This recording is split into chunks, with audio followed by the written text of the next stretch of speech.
सच सच ही होता है, सच को झुठलाने का प्रयास नहीं करना चाहिए।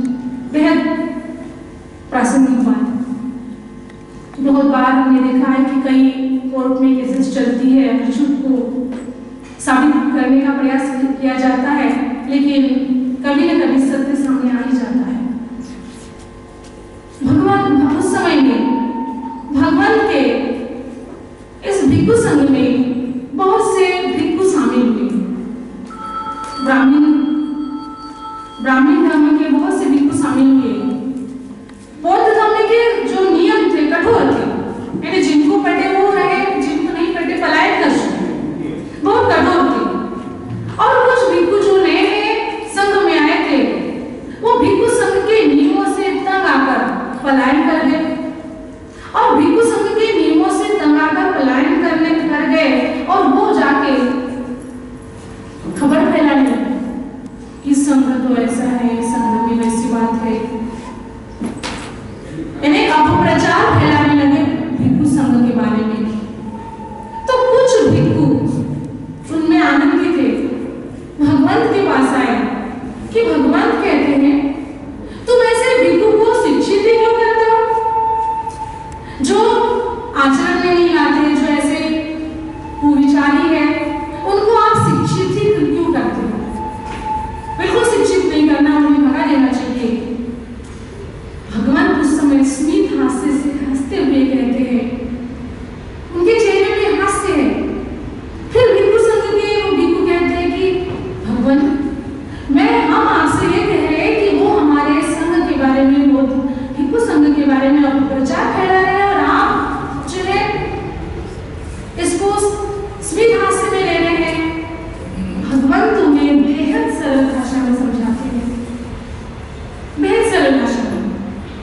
भगवान कहते हैं जो ऐसे लोग हैं उनके बारे में कह रहे हैं कि जो एक किसान होता है जो फसल बोता है, अच्छे बीजों को परखता है, उसकी फसल बोता है। जब वो फसल बोता है, फसल बोने के बाद फसल तो धीरे धीरे आती है, लेकिन उसके साथ एक घास फूस भी बढ़ती है। फसल तो धीरे धीरे आती है, लेकिन फसल के साथ साथ घास भी बढ़ती है, इतने कि वो फसल से भी ज्यादा घास बड़ी हो जाती है। लेकिन उस समय में किसान के मन में ये कतई नहीं आता कि मैं फसल को पानी दूं और घास को न दूं। वो जितनी मेहनत उस फसल की करता है, खाद देगा, पानी, जितनी व्यवस्था उस फसल की करता है किसान, उतनी ही व्यवस्था उस घास की भी होती है। अब देखिए, किसान अपने कार्य में परिपूर्ण रहता है, वो भेदभाव नहीं करता है। परिणाम क्या होता है? वो घास, फसल तो बढ़ने को ही रहती है, लेकिन घास इतनी बड़ी बड़ी हो जाती है, कुछ पूछिए मत, और उस फसल को कष्ट पहुंचाती है। उस समय किसान उस फसल को काट देता है, फसल मीन्स उस घास को काट देता है, निंदन करता है क्या बोलेगा, किसान उस समय उस घास को कटवा देता है। और कहने का मतलब है कि जो जिस फसल को घास दबाना चाह रही थी, उसका क्या हुआ? घास फूस थी, नष्ट हो गया, ऐसे उसको नष्ट होना ही था। तो भगवान कहते हैं इस प्रकार से हमें क्रोधित नहीं होना है।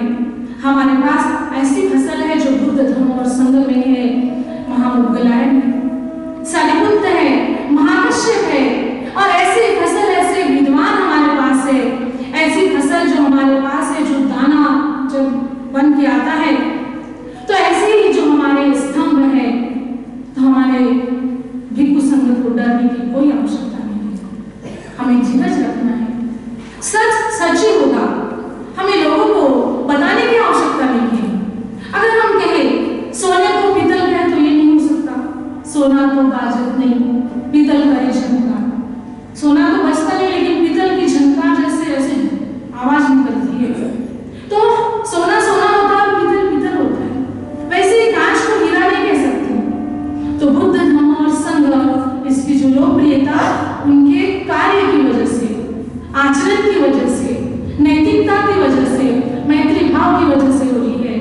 लोग अगर इसका अपप्रचार करते हैं तो इस पर कोई भी प्रभाव नहीं होगा।